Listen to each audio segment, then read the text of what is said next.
Check two. Check.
Good afternoon, everybody. We have Dr. West in the house.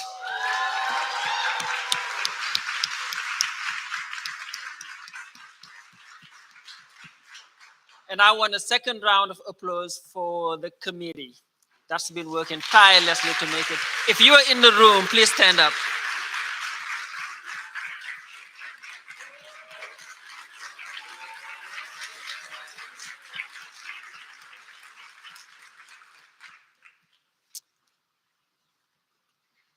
I will tell you what I'm especially proud of tonight. Under this new era of excellence under the leadership of President Kinlock, we have made a strategic and very deliberate decision. And that is, every single program on this campus will have to be student-centered. And not only that, it will have to be student-driven. And for that reason, today, the person who is going to be introducing Dr. West will be a student. Better yet, and we are that bold because we believe in our product, in the JCSU product, the student who is going to be moderating this conversation is also a student.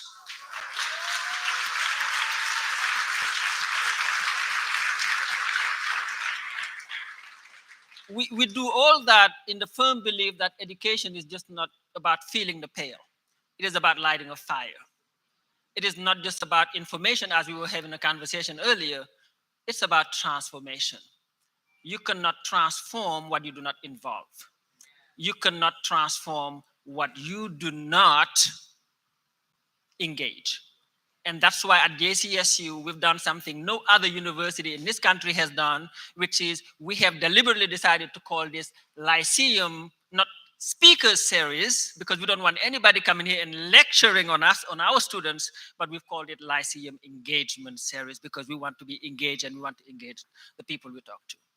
So without further ado, I will have our dear president to come do the welcome. Thank you, guys.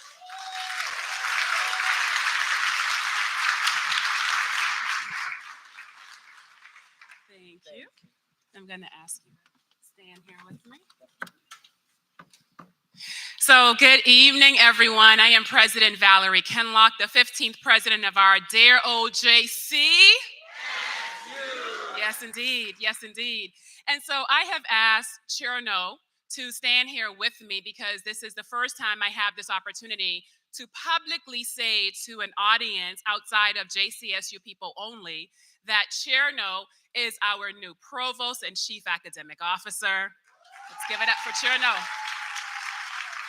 And it was not rehearsed. And so I am really excited to be here. I am excited to stand on the stage with our provost. This is indeed a new era of excellence that we have embarked on. And it takes all of us committed to the work, committed to the university, and committed to excellence across all domains. It is exciting to be here. It is exciting to see you here. And it's exciting that Cherno, I should say Provost Chum, has actually reignited this energy on campus with our Lyceum Engagement Series. So I want to publicly thank you for bringing Lyceum Engagement Series back to this campus. Yes, indeed. Yes, yes. And I also want to recognize his family, who I believe they're in the room.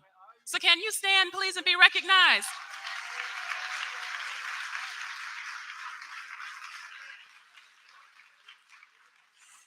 We also have members, I believe, of our Board of Trustees, at least our chairman. So Chairman Boyd, can you please stand and be recognized? So it is a pleasure again to be here. We had lunch with Cornell West earlier today. And when I tell you that he is, what's the word? I'm telling you. Exciting, engaging. Exciting, engaging. What's your next word? Let me not say that word over here. Worth having for lunch. Yes, and it was, would you say, a lively lunch conversation? And that was the Lyceum. By the way, you guys are getting round 2. Round 1 was there. We almost stopped it there, by the way. Round 1 and round 2, we had at lunch. Round 3 is this program tonight. And when I say the most engaging, uplifting, if you were at lunch today, would you please stand and be recognized? Because you being a part of this experience Yes. Thank you. And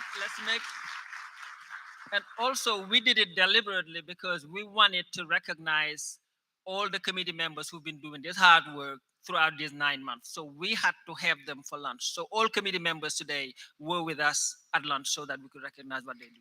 Absolutely. I don't know who's going to talk more, him or me. Which one? You get the mic.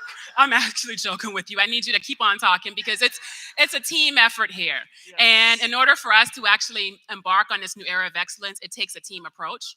And so thank you for doing what you are doing. And thank you for taking the invitation to serve as our provost here at Johnson C. Smith University. I also want to just really recognize, finally, before we actually invite our student to the stage, any of our administrators, whether you are a department chair, a new dean, or an existing dean, would you please stand and be recognized, please?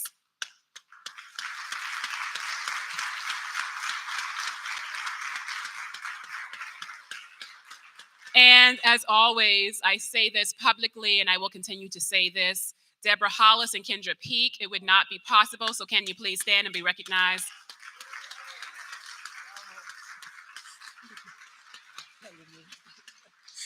All right.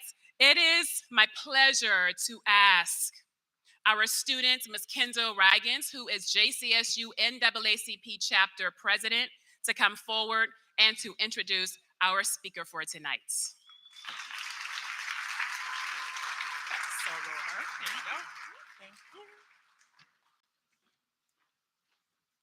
Good evening, everyone.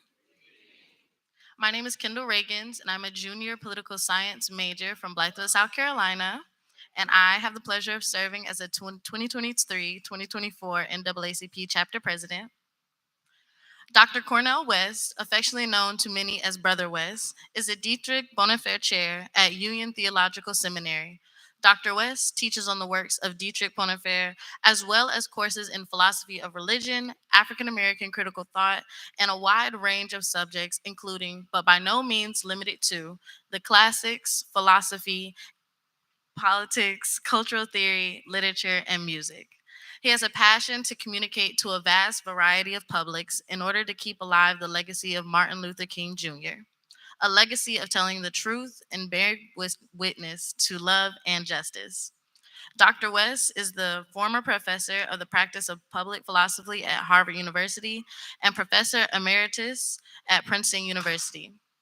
Cornel West graduated magna cum laude from Harvard in 3 years and obtained his master's and PhD in philosophy at Princeton. He has written 20 books and edited 13, and he is best known for his classics, Race Matters and Democracy Matters, and for his memoir, Brother West, Living and Loving Out Loud. His most recent book, Black Prophetic Fire, offers an unflinching look at 19th and 20th century African American leaders and their visionary legacies. Dr. West has partnered with masterclass.com to provide teachings on several influential courses, including a class with Pharrell Williams on empathy, Masterclass's first ever multi-instructor class on Black history, Black freedom, and Black love, as well as Dr. West's standalone class on philosophy. So now, introducing Dr. Cornel West.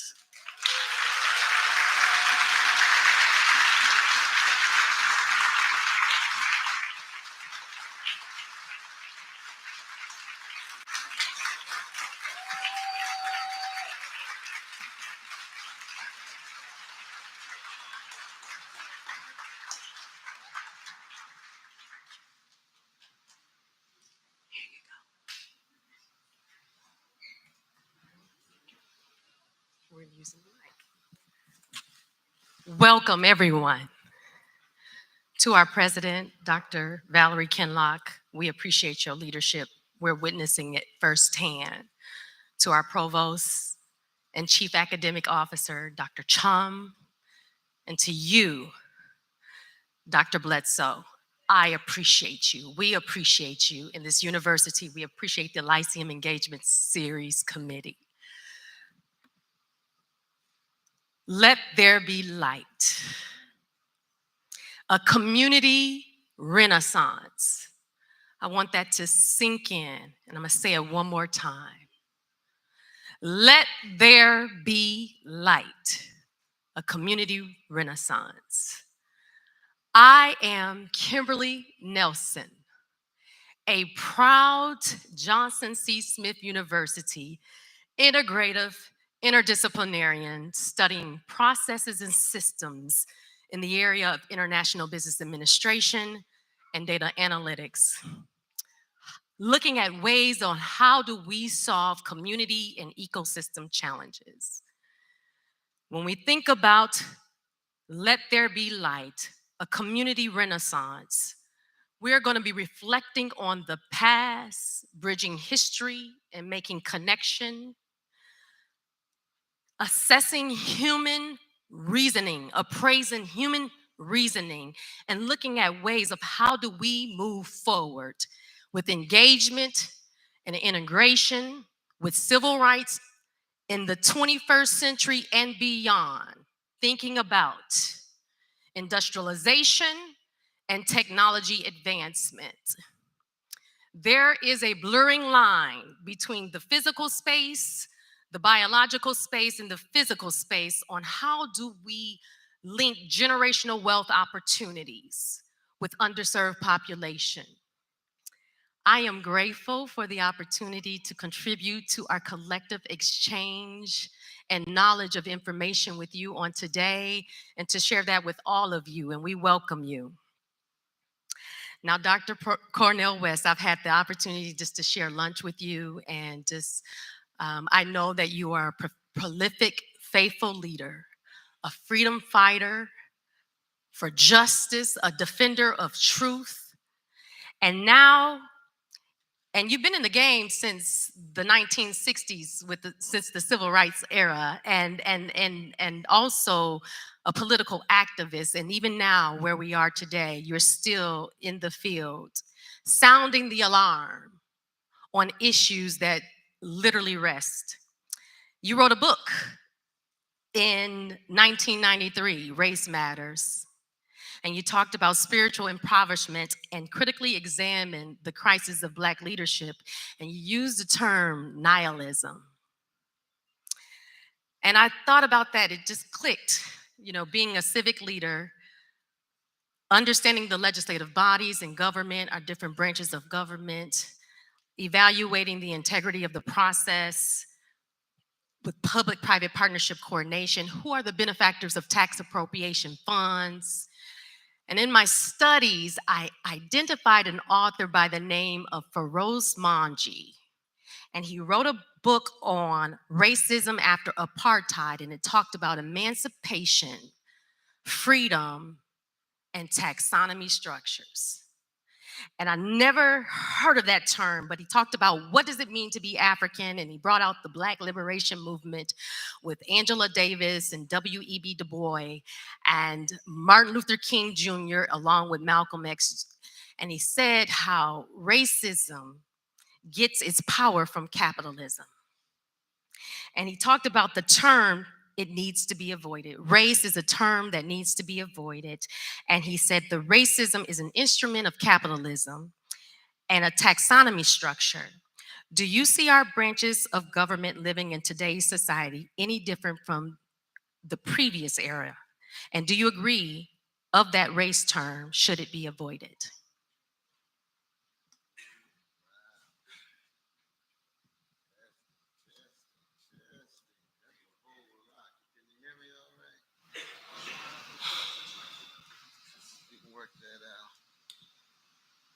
Testing. It was his wonderful voice that needed to be heard.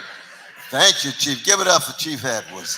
Give it up for Chief Edwards. But one, it's just a blessing to be in conversation with you. You laid out a number of different layers and dimensions of the question, but I want to first say I'm blessed to be here. I'm coming back to Johnson C. Smith University, the great legacy of President Yancey. I was blessed to be part of her inauguration. But something is happening in this institution. And it has so much to do with excellence. It has to do with vision. It has to do with courage. It has to do with integrity, honesty, decency. And that's directly connected to the question. But it takes us to the captain of the ship. I'm talking about President Valerie Kinloch, who is extraordinary. who is amazing in so many different ways. She happens to be the definitive scholar on one of the greatest figures of the 20th century named June Jordan, who was a very close friend of the great Toni Morrison, who was my dear sister. And then now to be head of this sacred, consecrated institution is a beautiful thing. So I want to give it up one more time for my dear sister, President Valerie Kimlock, and my dear brother, Provost Chuma. Absolutely. Yes. Indeed. And I see my dear sister, BG2, and my other dear sister, the Dean of Students, and so many. Give it up for faculty, give it up for staff. Very important. Very important indeed. The reason why I start that way, because you see, you can't really talk about evil and justice and injustice without first situating and locating yourself within a great tradition of a people who have been wrestling with it for hundreds of years.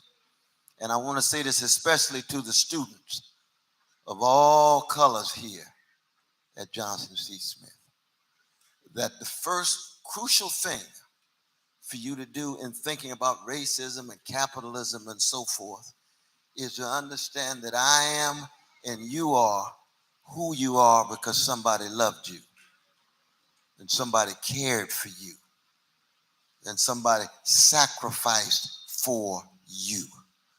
And there's no way of having a substantive, serious discourse about something so vicious as white supremacy or organized greed in the form of genocide of indigenous peoples or imperialisms in Africa and Latin America, unless you first wrestle with the question of what kind of human being are you going to be in light of the love and integrity poured into you by those who loved you, such that you will have the courage to think and hope and fight and love to keep that tradition alive.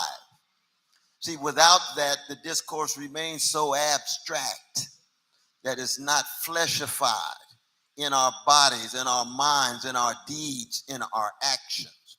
So my question, I'm so glad you started with Du Bois and the others with history. It's so very important because there's never been a people in the last 400 years who have been so chronically hated as black people. And yet every generation unleash love warriors. So you don't get a black version of the Ku Klux Klan, you get Harriet Tubman and Martin King. That's a spiritual and moral accomplishment because of spiritual and moral excellence, what the Greeks call arete. It's hard to find a people who've been terrorized for 400 years and yet produce freedom fighters who call for what? Freedom for everybody, not just those on the chocolate side of town. Even though you start there.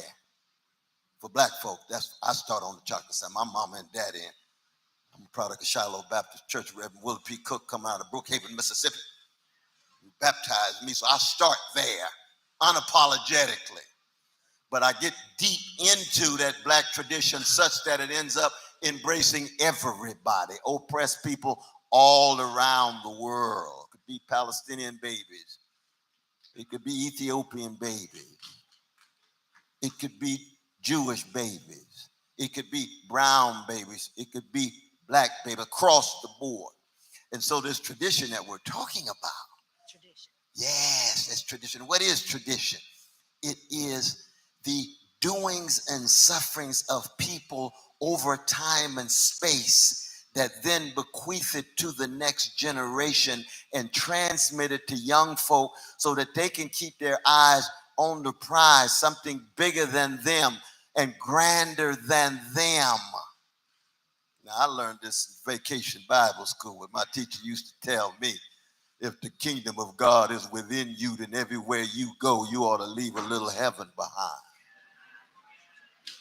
What they're saying is you got to get out of your ego. You got to get out of your narcissism, get out of your hedonism, and allow something greater than you to use you such that you can leave a legacy, because you wouldn't even be if it wasn't for the legacy of mama and daddy and grandmama and granddaddy, or Du Bois, or of Donny Hathaway, or Mahalia Jackson, or James Baldwin, or June Jordan, and a host of others. But the challenge these days, and this is where the rubber really hits the road, because you see what also happened in the tradition of 4 years is to try to convince black folk that we're less beautiful and less intelligent and less moral and less human.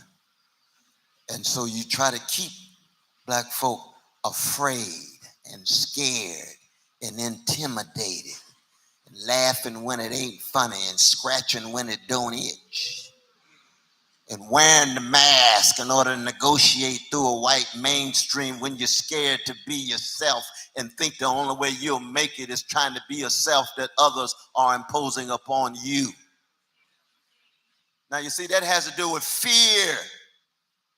And the great Howard Thurman, the teacher of Martin Luther King Jr., used to always talk about the hounds of hell: organized greed, predatory capitalism, money, money, money, profit, profit, profit, don't care about the people. Oil, oil, oil, don't care about the people.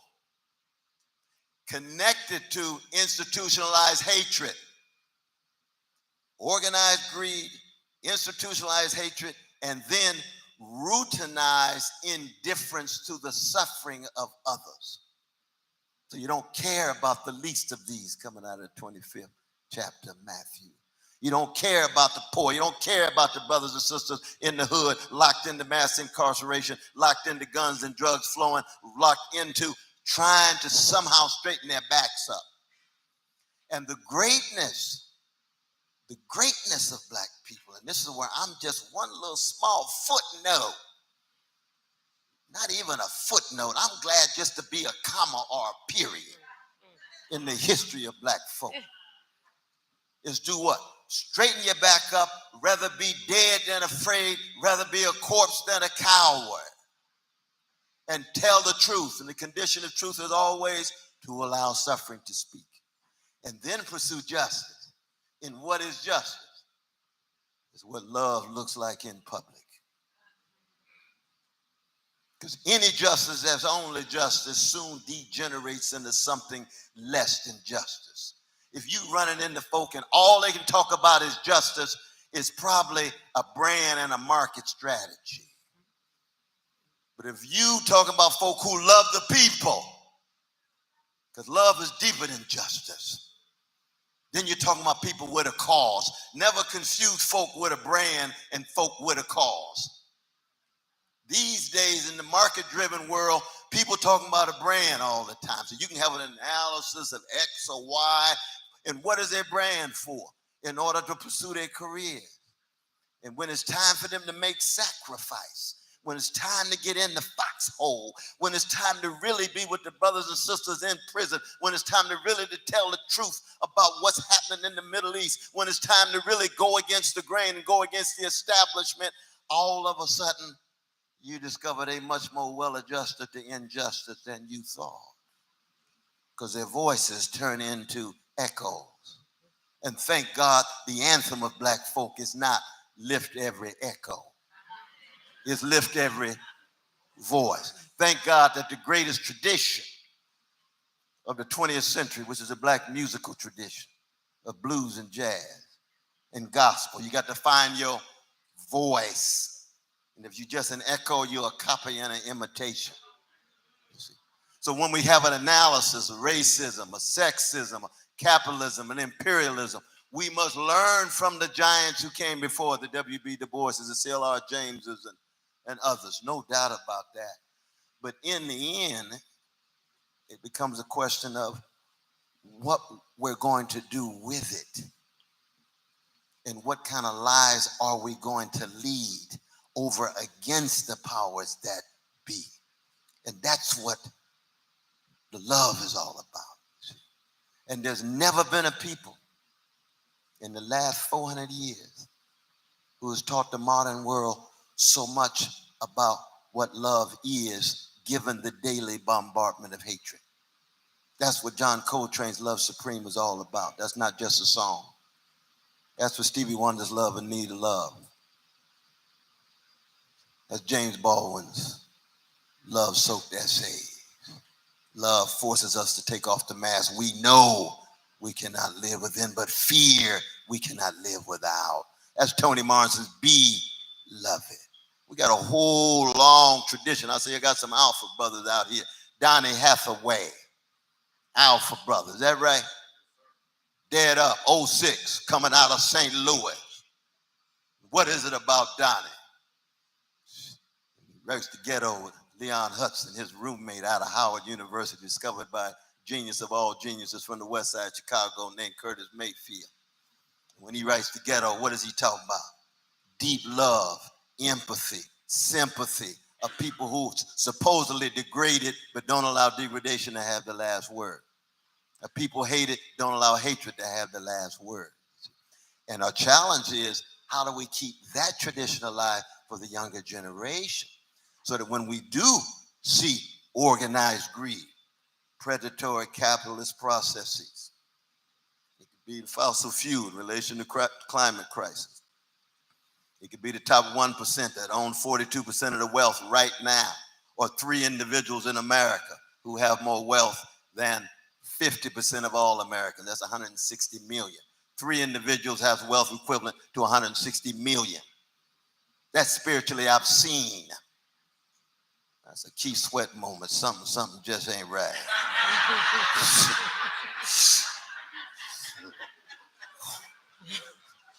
But the challenge is, how do we connect our analysis of power and policy with the formation of our souls and character?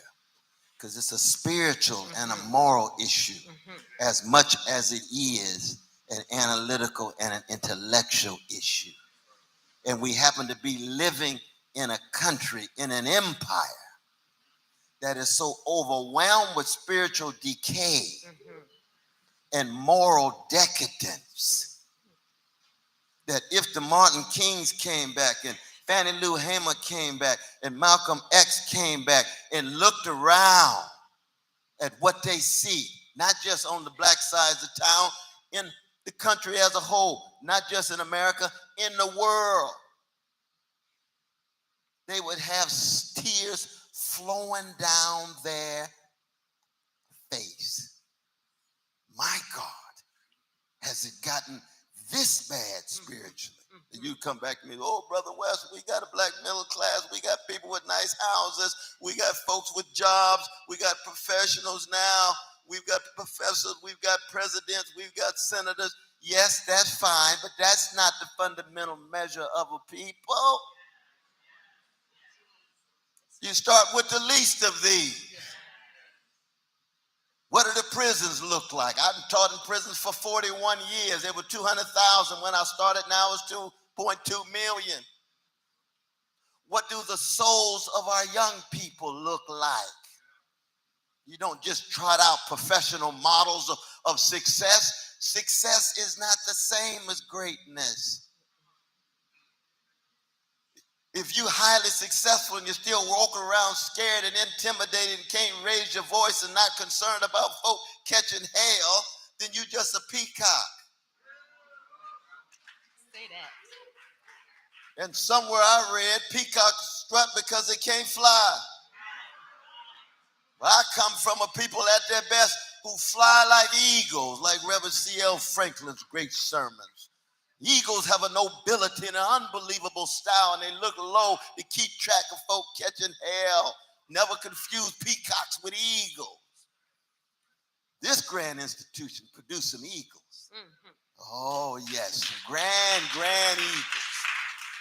And that takes tremendous practice, and it's not a function of skin pigmentation. That's very important to keep in mind. Why? Because there's a whole history of black cowards, black thugs, and black gangsters. And that's part of black history too. I know every February people like to talk about black history, just want to talk about the best of it. No, let's talk about the whole truth. And that whole truth is what? Funky. Yeah, that's why our funk masters keep it real. And the good news is, if we're honest about it, we start with the gangster in ourselves. Because I know I got a lot of gangster in me. Whole lot. Whole lot. I was a gangster before I met Jesus, and now I'm a redeemed sinner with gangster proclivity. Working on it every day. Or like Tupac we were talking about, he got thug in him, didn't he? He used to be my student sitting on the front row in New York City. He was honest about the thug in him. But oh, what a genius, all that love in Tupac. Oh my God, it's just flowing every minute. Why? Because he's human. And anybody who's human has the best and the worst inside of him. Any people got the best and the worst inside. Right? And so the question becomes, who's going to have the courage to be able to accent the best, acknowledge the worst, and then attempt to bear witness? To bear witness. Bear witness is not just language and words. We were talking about this at lunch. You see, to bear witness. When your mama dies, language ain't gonna help. You need something beyond language. What is beyond language? Light. Let there be light. What is there beyond language? Silence. What is there beyond language? Moans and groans and sighs. What is there beyond language? Love. Example. With persons. Your whole self. Enacted. Grins. Hugs. That's beyond language. That is what we need more than anything else in our present discourse in talking about the racisms and the capitalism and so forth. To put that larger picture, you know that Sonny Rollins, one of the greatest artists of the 20th century, my dear brother, still living, 92 years old. And he and John Coltrane used to spend time together when Sonny took a little break because he was flying high in the friendly skies a little bit and wanted to spend a little more time blowing his horn. Coltrane used to go see him all the time under the bridge, the Brooklyn Bridge. I said, well, Sonny, what y'all talk about? He said, we talked about the greatness of our tradition. And we talked about the big picture and the small picture. And how we got to pass on to the younger generation the big picture. Pass it on to Eric Dolphy. Pass it on to Pharoah Sanders. Pass it on to Archie Shepp. Pass it on to McCoy Tyner. Pass it on to those younger artists. Because we got it from the prayers. And there's only one prayers in the history of America. His name was Lester Young. The prayers. Named by Billie Holiday. Another genius from Baltimore City. You see, the tradition of what? Love warriors, freedom fighters, wounded healers, and joy spreaders. That's the tradition that we're talking about, even as we speak intellectually, analytically, and so forth. And I'm sorry to go on so long, but I just wanted to kind of set the context. You did that. Yeah, absolutely, absolutely. You speak a lot about moral character and Yes, integrity, yes. and we use that word a lot. Yes. You know, it's a value, but it's the quality of seeing things all the way through. That's right. And so we've got layers. Now, when we think That's about our right. governance, Yes, yes. we've got social protection, and we've got different things with policy coherence. All of that matters to even our humanity, right? Yes, yes.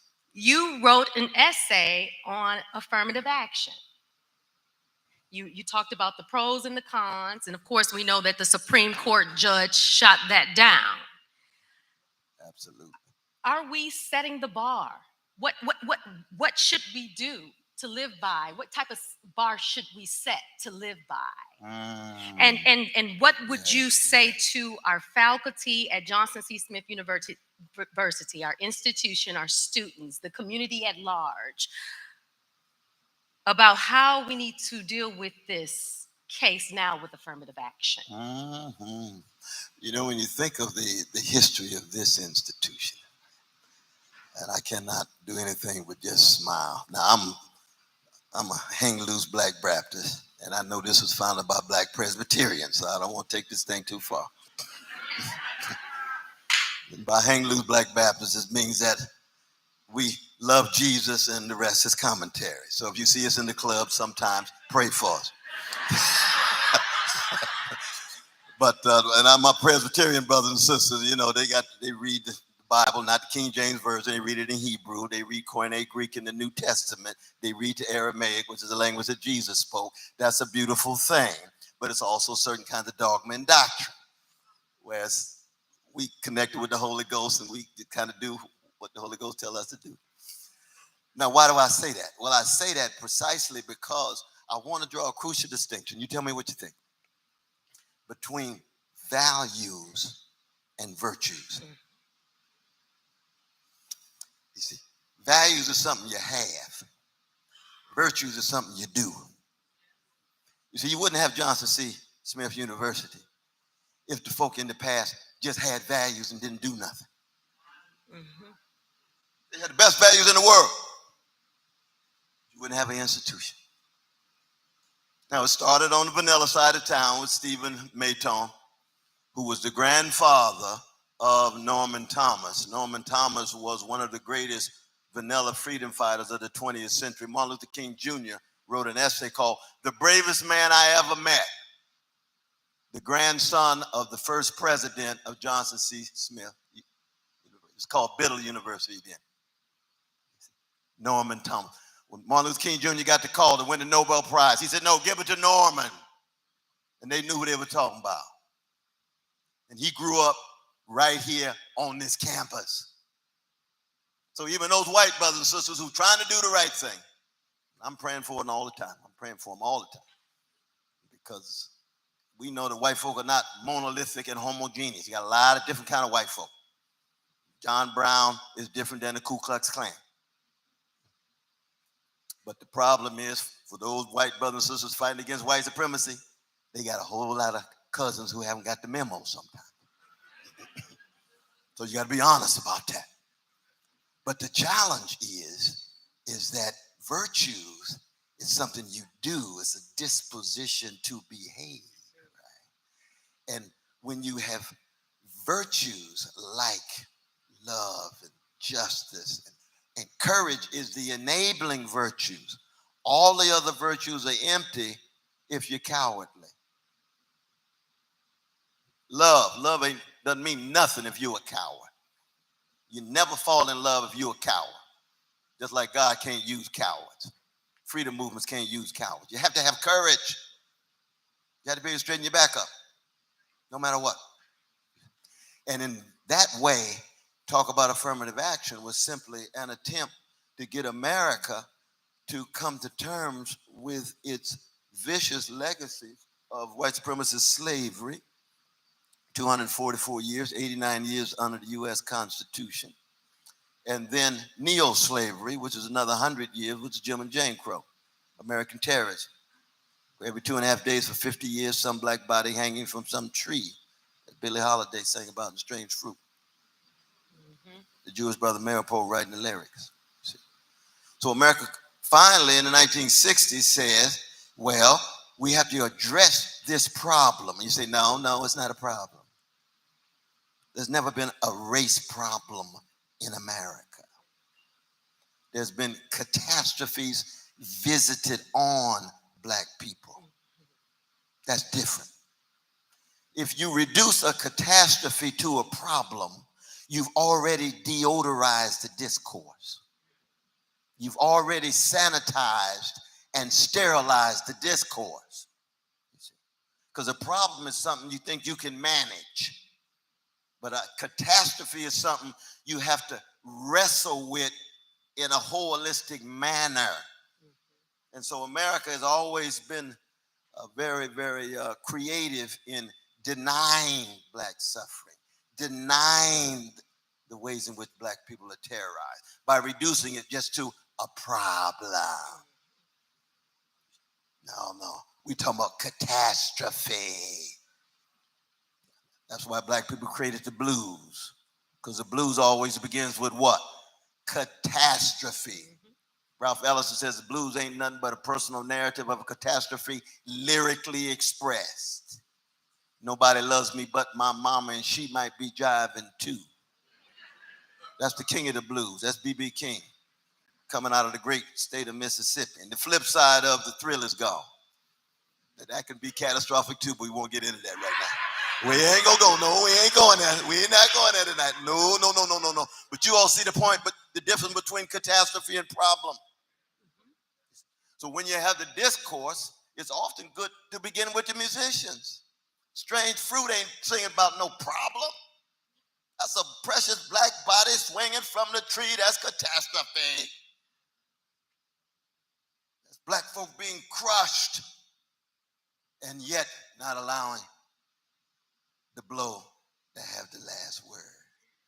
And sometimes all you could do is just sing a song or crack a smile.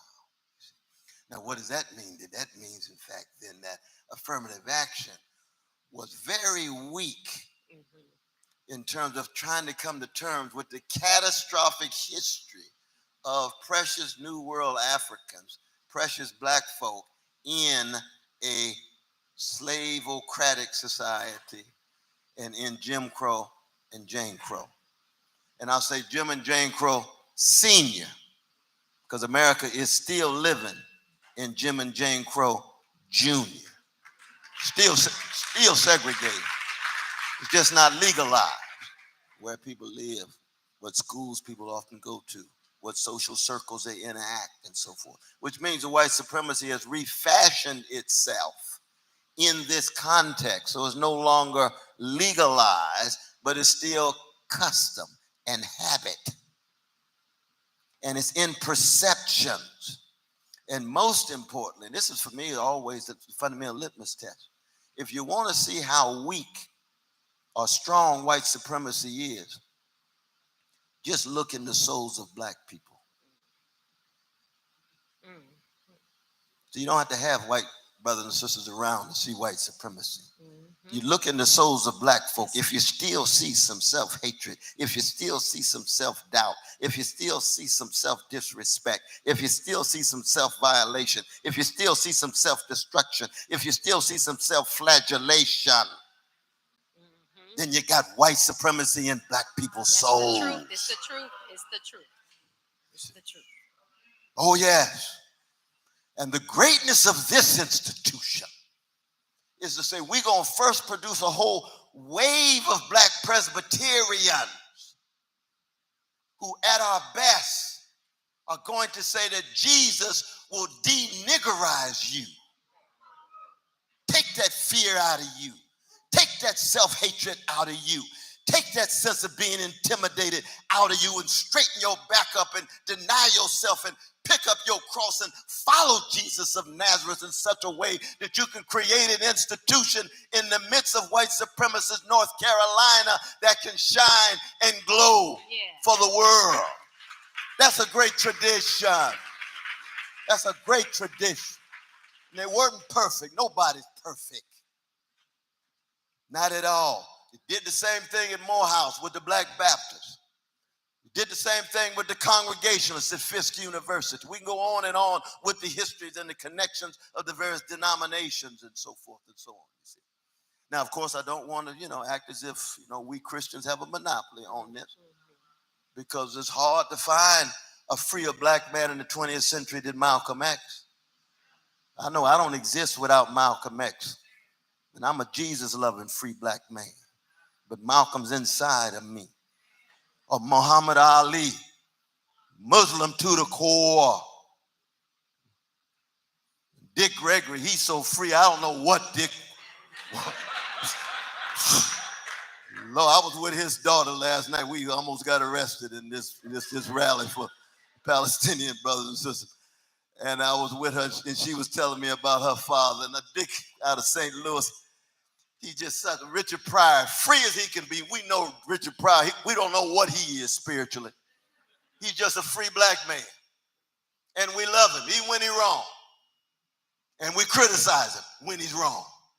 Because we ought to criticize all of us. Because anytime you love folk deeply, you protect, respect, and correct. You see, that's very important. You see, people don't like to criticize black people. How you gonna love black people and not criticize black people? How your grandmama gonna love you and not criticize you and correct you? How your parents gonna love you and not correct you? Please, please. And most importantly, when it comes to those in public, that telling the truth, wrestling with policy of affirmative action or whatever it is, you're not in it for popularity. Never love anybody, let alone black people, in order for black people to love you back. This ain't no quid pro quo transaction. You love black people because they're worthy of being loved. Period.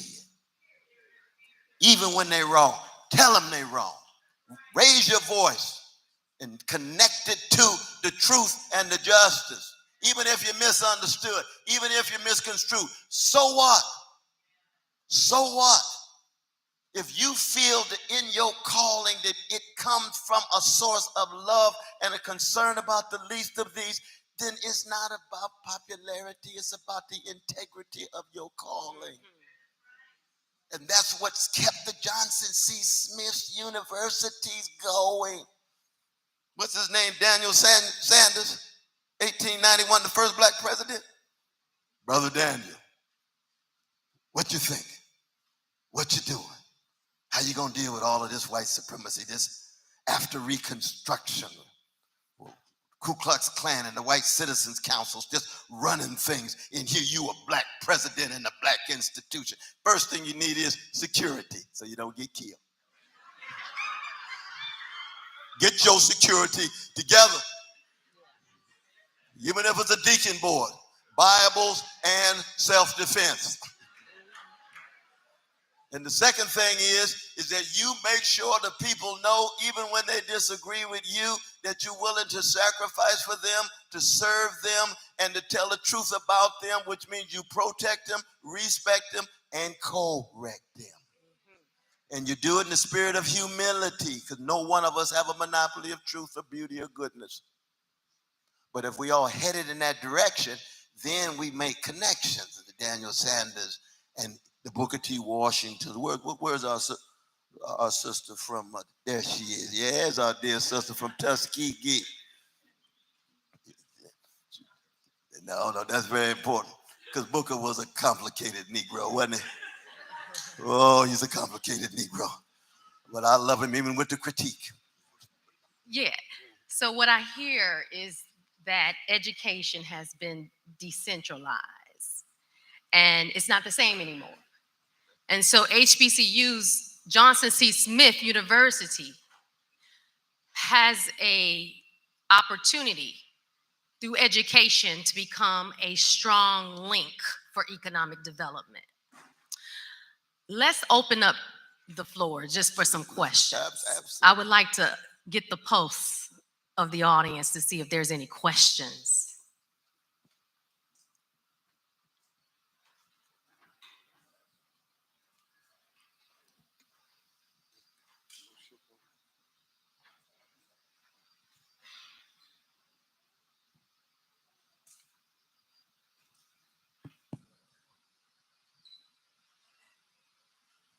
Hi, how you doing? My name is Kevin Napier. I'm a public health major here.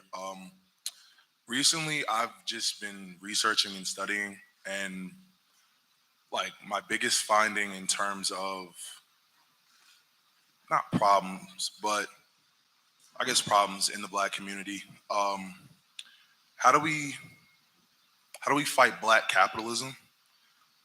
As you know, you have figures like Jay-Z and figures like Dave Chappelle that people love and respect, and are quote unquote leaders, and they're pushing Black capitalism and to people who majority of Black people are in poverty, and they're pushing programs like cryptocurrency to people in Marcy projects, and cryptocurrency is in a state of fluctuation. So it's just fighting capitalism with Black capitalism. How do we get rid of that narrative and get rid of that I guess, wanting to feed into the American dream?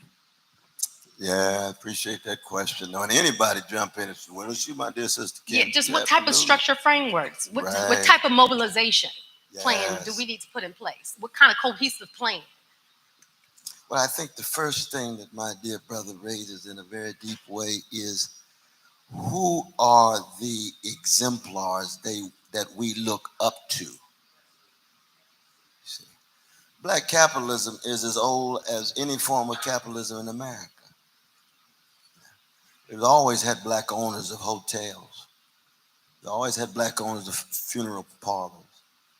Many churches engaged in expansion of property and investing in banks and so on. You could argue that's entrepreneurial rather than capitalist at the high level, but it's still dealing with markets. The question is a moral and spiritual one. Are you bending whatever you have available to the least of these? Are you focusing on those who are poor and working class? What we've had in the last 50 years, when I talked about the peacocks, is that what you've had the replacement of morally and spiritually great examples of moral and spiritual and intellectual excellence with market success. Now that is idolatry. If you raise 2-3 generations of young people and tell them that the greatest heroes in their community are the richest persons in that community, you are committing a form of spiritual warfare against those people. Nobody knows who the greatest black man was February 1965 when Malcolm was shot. But they remember Malcolm. How come?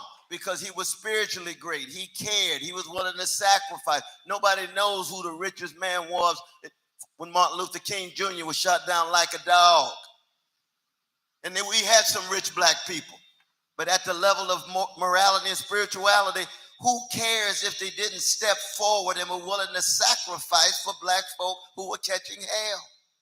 Well, now we have a whole structure of, infrastructure of culture. When people think of black leadership, or when you think of black supposedly great black examples, they either trot out marketeers, people tied to the market, or they trot out people who are deferential to the rich and the powerful. They don't think of morals and spiritual greatness. Now, when I was coming along, I looked up and saw Martin. I looked up and saw Angela Davis. I looked up and saw Huey Newton. I looked up and saw Erica Huggins. I looked up and saw Bobby Seale. I looked up and saw Reverend Willie P. Cook, who baptized me from Brookhaven. Now, he was a pastor. He wasn't a CEO of a church. He preached the blood at the foot of the cross. He hadn't thinned out the Kool-Aid. You just kind of dip in and get your blessing. He had songs with complicated narratives. He didn't have 7-11 songs where you sing the words 11 times over and over and over again with all kind of jujitsu music and stuff that's touching people's bodies, but it doesn't pierce their souls. That's the marketization of Christianity, prosperity gospel. My pastor didn't even allow for dinners for his anniversary because he thought that was not biblically founded. And he drove a Volkswagen his whole career. And our prison program was bigger than our building fund.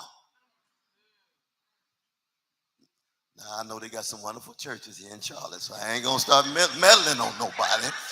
But generally speaking, that whole culture has been pushed to the side. So it's all about glitz and blitz and spectacle and money and status and title. And where's the substance? Where's the content? When I teach at prison for 41 years, who do I see every week at the prison? Do I see massive black church projects in the prison now. I see Muslims and I see some Catholic nuns and every once in a while some Baptists and Presbyterians. And yet that's what the gospel's all about. What you doing to the least of these, you done unto me. You say, wow, that's harsh. It is harsh. It's very harsh. You know, the cross is not something you talk about. The cross is something you carry. The cross is not something you just carry. The cross is something you die on. Christians must learn how to die every day. That's what Paul said. Die every day. Wrestling with that sinful self for a new self to emerge. And that new self is tied to what? Love, love, love, service, service, service. Who cares that the world is trashing you? You in the world, but not of it. That's the tradition of a great people. Once you lose that tradition, and it's all about glitz and blitz and bling bling, going from let freedom ring to let bling bling ring, then it's a spiritual flattening, and it's a form of spiritual warfare. And therefore, it becomes very difficult, my brother, to critique black capitalism without understanding the ways in which in the last 40 years, the whole infrastructures and structures of black life have elevated the market-driven ones rather than the sacrificial-driven ones. Now, we can enjoy Jay-Z's genius. He is a genius. Ain't no doubt about that. We've always had genius, and black genius ain't new. Jay-Z ain't as deep as Robert Johnson. He created a whole genre. He's not as deep as Son House. And he's not as deep as Manuel Scott or Gardner Taylor in terms of being one of the greatest orators and sermonic figures in late modernity. That doesn't mean we put Jay-Z down, no. But it means you can see the shift. Look at the shift from Mahalia to Beyonce. Look at the shift from Aretha to Beyonce. Beyonce is the greatest entertainer of her day. But Aretha didn't need all that mess. All she needed was a microphone.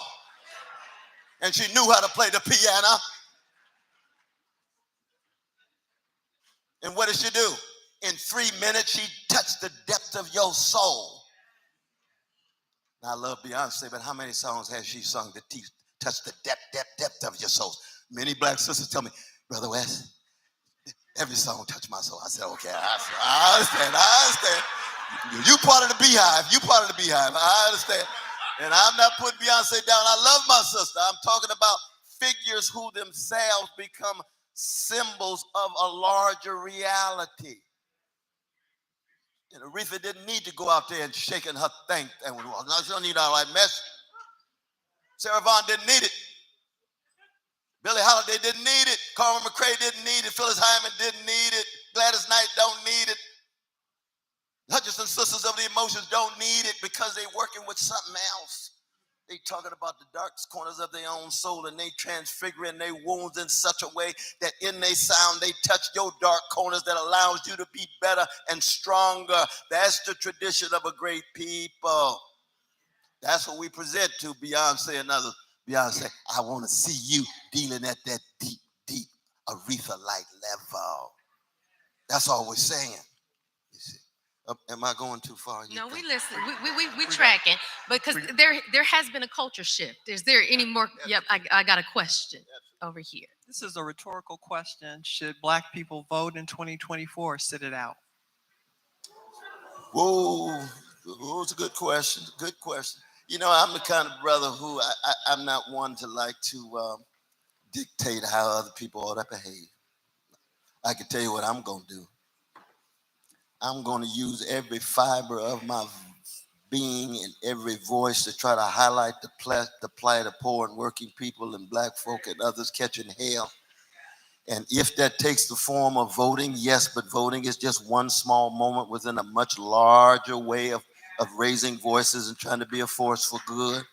But for some folk who say, you know, Brother West, I gave up voting a long time ago. I said, okay, that's your thing. What else you doing? What else are you doing?